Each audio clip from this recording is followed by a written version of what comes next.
Mom and Dad, are you ready? Today's word is stupendous. You need some encouragement. Stupendous marriage encouragement. You need some inspiration. I like to watch his responses to questions. I like to hear his responses to questions because sometimes somebody else, like at a party or something, is going to ask something I never would have thought to ask, and I wouldn't know what his answer was. You're listening to the Stupendous Marriage Show with our friends Stu and Lisa Gray. Elmer loves that word, stupendous. The Stupendous Marriage Show.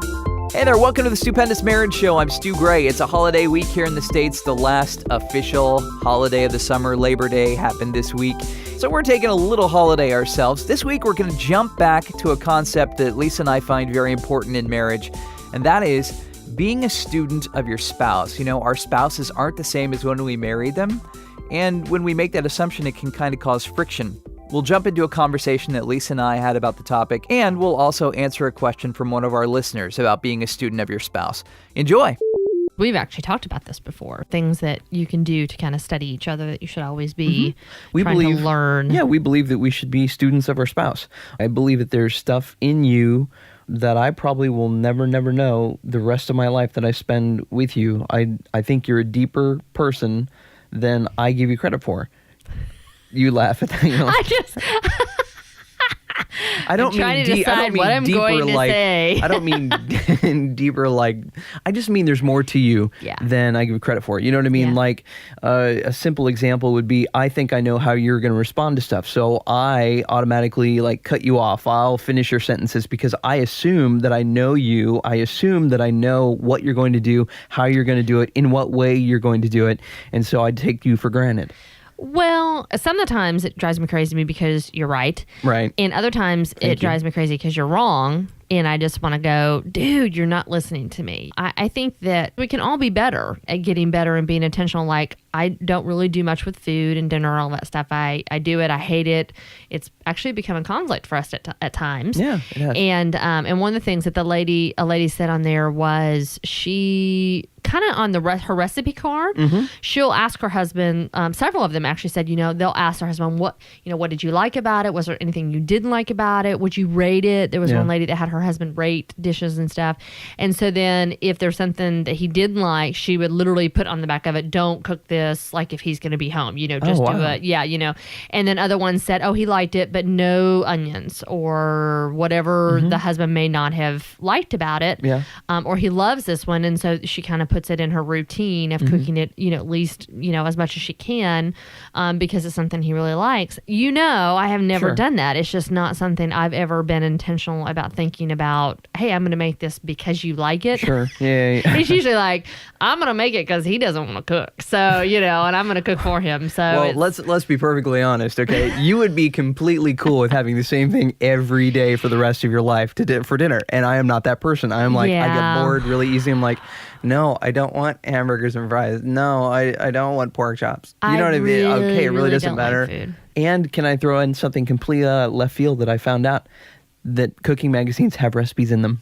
Well, who would have thought that? I know, it's amazing. He was shocked. I had, for some random reason, started getting like Rachel Ray's magazine. Did your mom subscribe to you? That magazine or something? I don't know. And I got a call, hey, do you have any more of these magazines? I'm like, what magazines? And he's like, the Rachel Ray. And I'm like, I don't know. They have recipes in them. I think I threw them away because they're kind of big. Well, they have recipes in them. And I'm like, dun, dun, dun. Yeah, they probably do, which is cool. And, and honestly. Now I'm on the search for an iron skillet because we've never had one.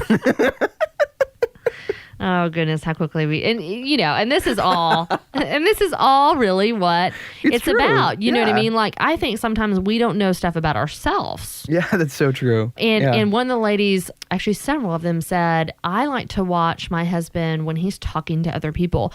I like to watch his responses to questions. I like to hear his responses to questions because sometimes somebody else, like at a party or something, is going to ask something I never would have thought to ask. Right. And I wouldn't know what his answer was. And so it would be really interesting for me to really hear, oh wow, I didn't know that about him or whatever. And so it's just a great thing to kind of be on alert and maybe think about. More than anything, I think it's being intentional. I've always made fun of like the newlywed game Yeah. But it is a funny show, though. But still, you're learning stuff about your spouse, whatever the questions are and how funny they are and how different we see things and how differently the husband and the wife see things. And yeah, it's silly and, it kind of sometimes gets off in the racy side of things, but you're learning things. And if you take those to heart, then you actually know them about your spouse. But the other thing about that is, as we continue to grow together and the longer we're together, we keep changing. Yeah, exactly. Yeah, something that I liked to do 2 years ago may not want to do it now. I really want to do that anymore. That's, you know what I mean, in that class or whatever. And once again, it gets into that assumption thing. If I'm always assuming that you're going to do the same thing, I'm not taking the time to really know you or ask you if you really still want to do that or not. Congratulations, you've got mail. We talk a lot about you sending us an email, but we'd like to send you an email too. If you want to be encouraged in your marriage, every week I send out a Saturday Reads email of things that I found about marriage and life and family and sometimes some odd things too. But if you want to subscribe to our email, stupendousmarriage.com/subscribe. Totally free. Our email is from Rebecca today. I found your site. I wanted to send you a note about how much your post about being a student of your spouse resonated with me. More than once, I've asked my husband how he ever learned to do that, most particularly in bed, and he replied that he had the best teacher, me. We both came into this marriage as virgins, and all we know, we've learned from each other. Yes, there are times when we both let the other just explore ourselves, but then there are times when I have to tell him or he tells me that, hey, when you do whatever, fill in the blank, I really need you to be more fill in the blank.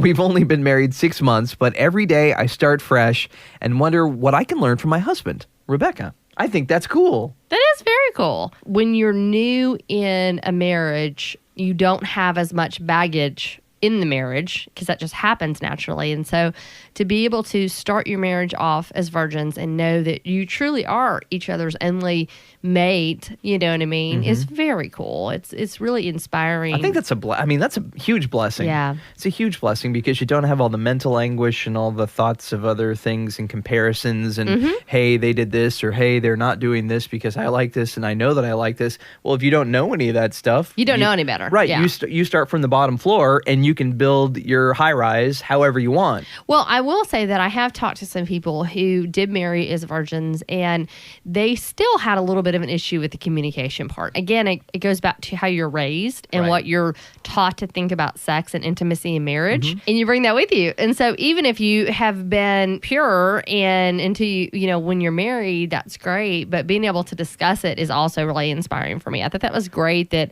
they have that freedom. That's really what it is. It's freedom to be able to express yourself with your partner and not be concerned about being judged or anything else, that it can just be received. I guess that's really important, to feel safe enough, to feel trusted enough, and to be trustworthy enough to be able to have the freedom to do that, to have those conversations. I guess that's a good thing to talk about. How do you get to the freedom part? How do you not come across as I need this and I need that, being able to be free and not worried about what you're thinking? Well, it's funny. We've actually figured out something with our son that really could be applied to marriage in this way.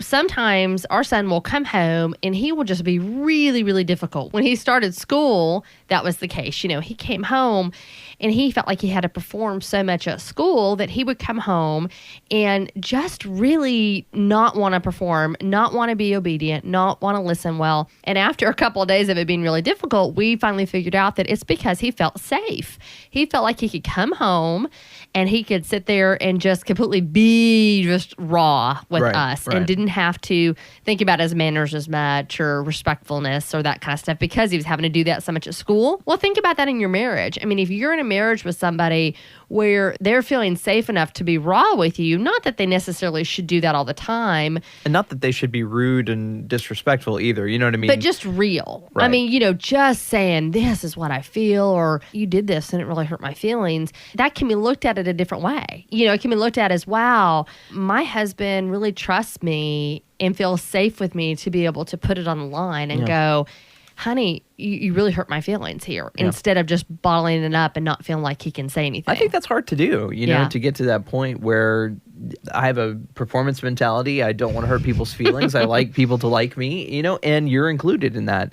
So to say something that could be construed as hurtful or not manipulative, but something that I want that I know that you don't necessarily, I'm in the mood and you're not. And I've had that argument with myself. Well, I know because I've got XYZ and I've seen how she's acted today.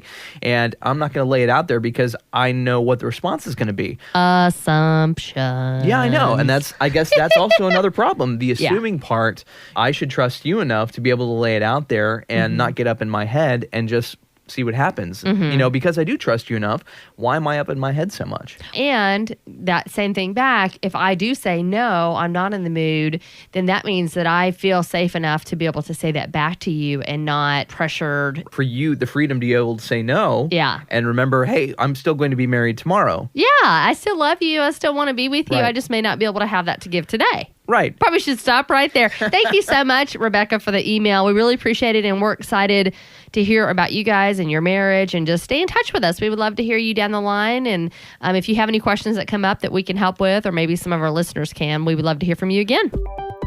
We would love to hear your question about marriage or being a student of your spouse. 1-615-592-1060 is our listener line. And if you need prayer for your marriage, call that number and we will share it with our Stupendous Marriage community. We would love to pray for you, and I'm sure our listeners would love to pray for you. Again, 1-615-592-1060. And of course, the email onair@stupendousmarriage.com. If you've got a question, we would love to talk about it on the show and maybe encourage, challenge, and inspire you in your marriage. We'll talk to you next time. See ya.